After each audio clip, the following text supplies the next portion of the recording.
2026 is not going to be your best year ever if you keep going the way that you have been and you plan it the way that you've planned previous years. I went from being totally overwhelmed in every area of my life to creating peace, simplicity, and my most profitable year in business.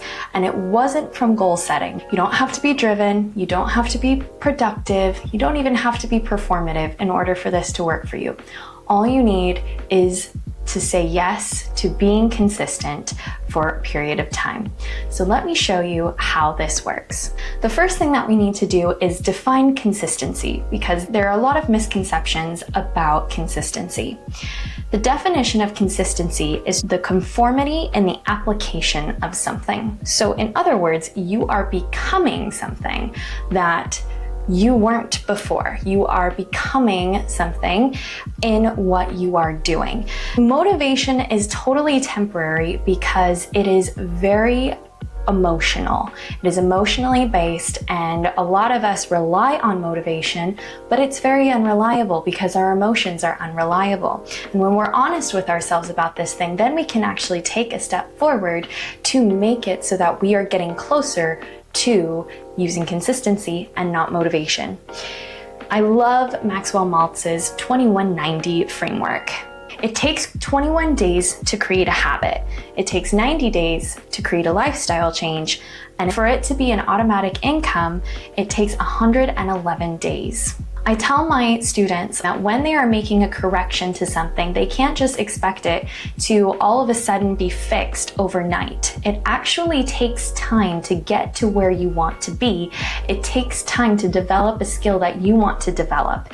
And so what I share with my students is that you have to be patient with yourself. You're not going to be perfect at it on the first time. You might be very active in thinking about it in the first time, but it's not going to just happen overnight. Now that you've practiced it for an hour, next day, it's not going to be autonomous yet because you haven't put in the days, the amount of time that it takes to create that as a new habit. In an instant gratification world, we have so many distractions, overwhelm, hopelessness. People are suffering from anxiety and depression because they don't feel like they have a purpose in life. And because people don't know what it takes to be consistent, or they're just not willing to put in the time to be consistent, they aren't meeting the standard that they have internally set for themselves but not put into motion.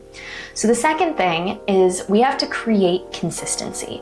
And the way to create consistency, especially if you are not skilled at being consistent, is keeping things simple rather than complicating them. Simple over complexity is the number one thing that is going to help you be successful in this area. You have to commit to the simple things for at least a month to form a habit before making things so much more complex. This is something that I get really frustrated about being in the service-based business, is that people will come to me and say, I want all of these things, and they won't even give it 21 days before they've decided that they don't want to do it. This is why when I hire people, this is why when I hire services, I give them a full month to prove to me that they can do what they said they were going to do. And if after that month they don't do it, we have a conversation.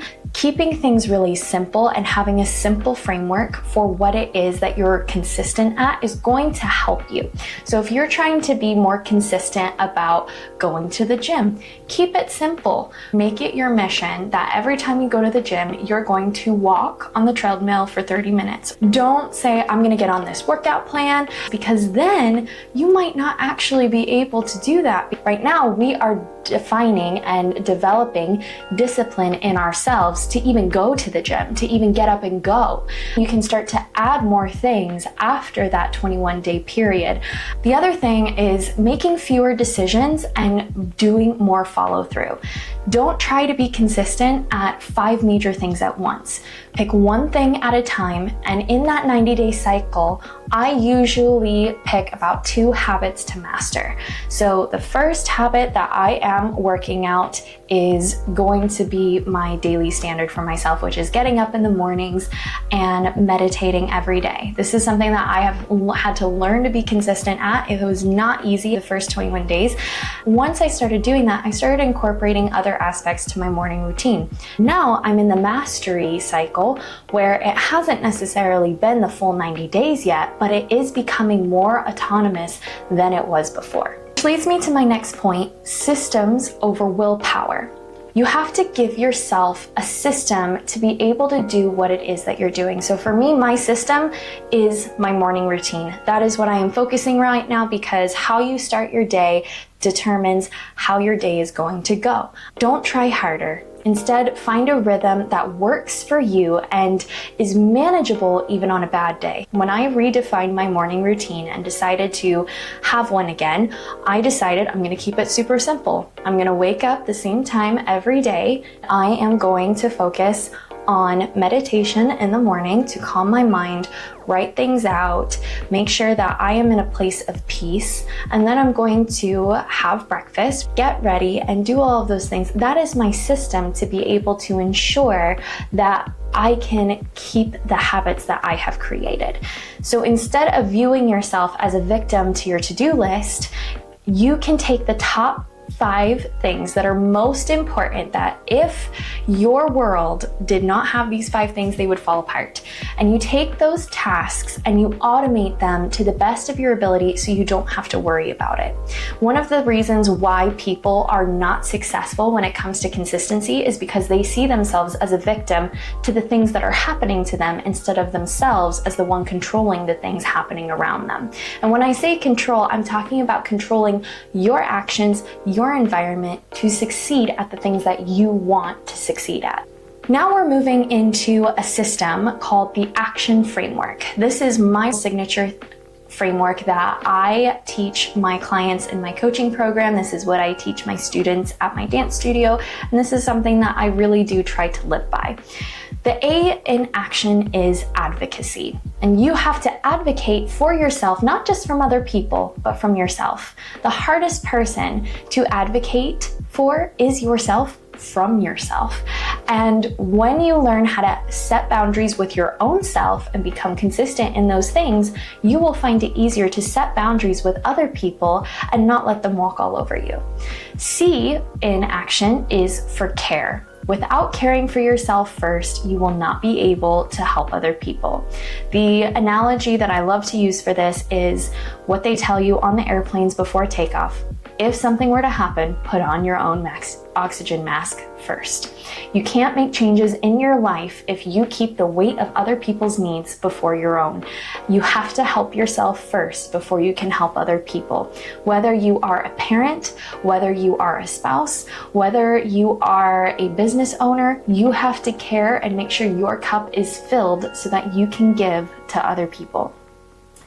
The T in action stands for tasks, and this is all about automation and systems.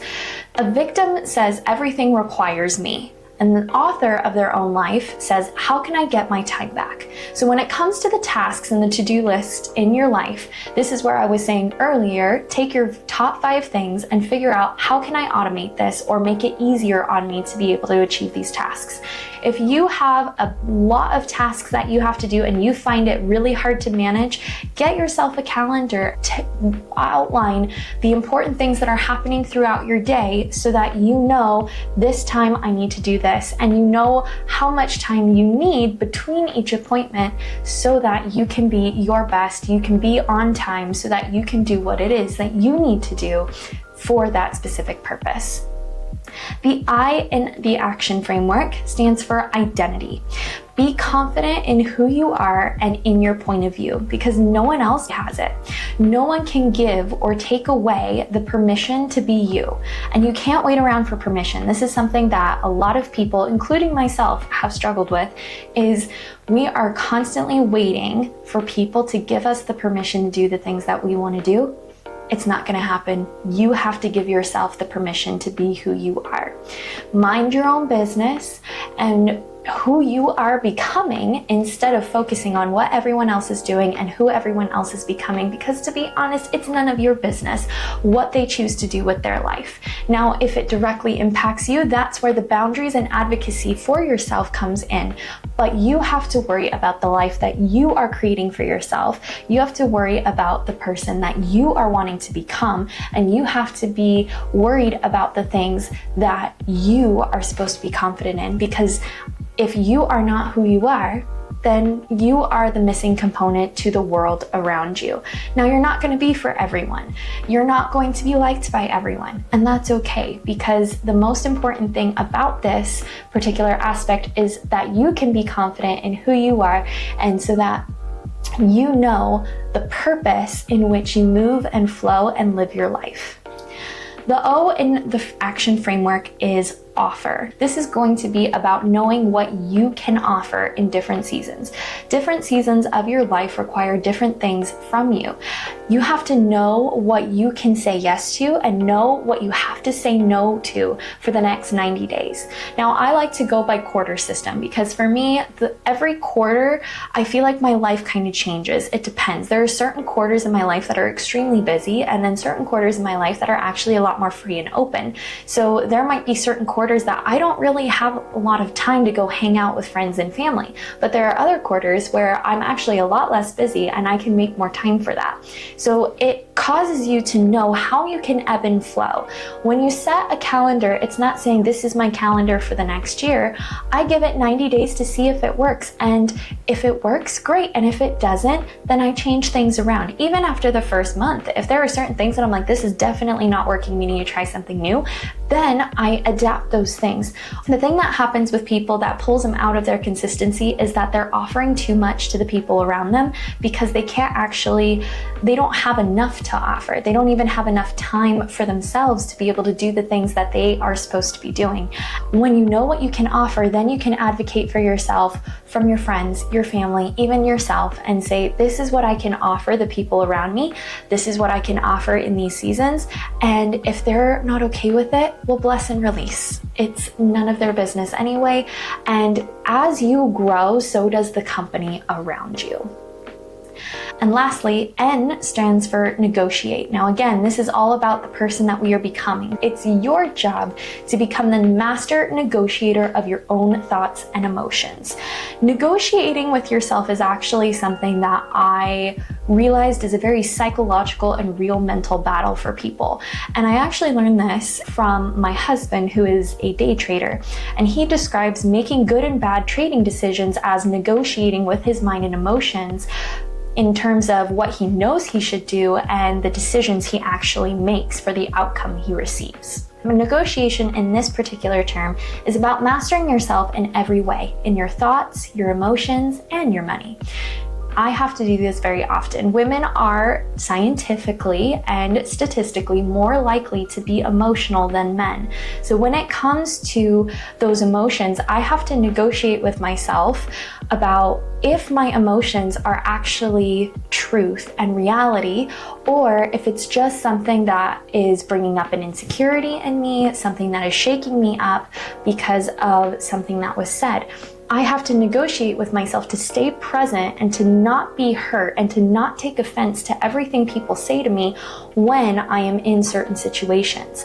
Now, there are certain belief systems that I have. Like, I believe you should protect your peace, but I also understand that I am in a realm of business, and in business, you have to be very, very tough. You have to have a spine. You have to actually know what you're talking about, and you have to be able to control your emotions and your environment. So when I am in rooms with people that I feel are so much smarter than me, way more successful than me, I have to tell myself those negative thoughts aren't actually truth. You don't even know the people in this room.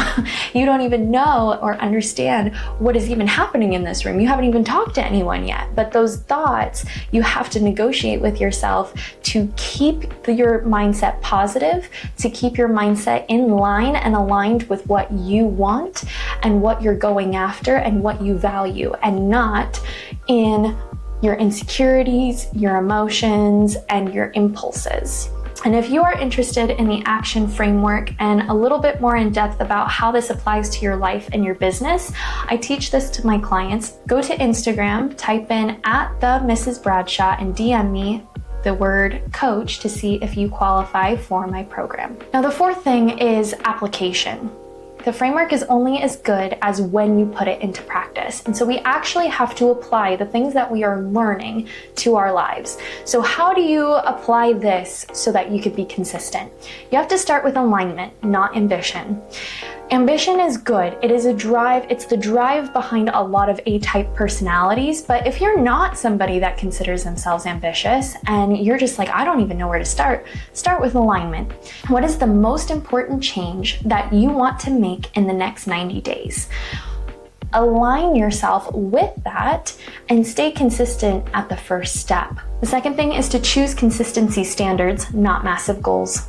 There are a lot of times that I have set massive goals for myself and they never ended up coming to fruition because I did not create a standard for myself to live by in order to achieve that goal. Standards are your stepping stones to achieving your goals, not goals creating standards. You can't create standards out of goals. You actually create goals based on your standards. So what is the standard that you want to live by? At the end of 2026, where do you want to be that you're not there now? And what is the bridge that is going to get you there?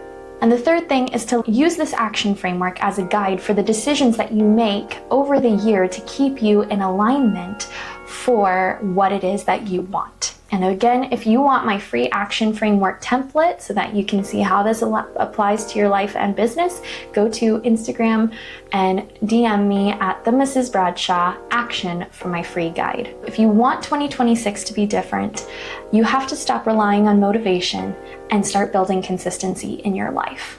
You can do this. I believe in you, and I am so excited for 2026 because I now know the things that I wish I would have known. Is that goal setting is not enough when you don't have a standard, and we have to not rely on motivation because it is as fickle as our emotions and not always reality. The more consistent you stay, the more successful you'll become. And if you want to improve your life over the next year, subscribe for my next video.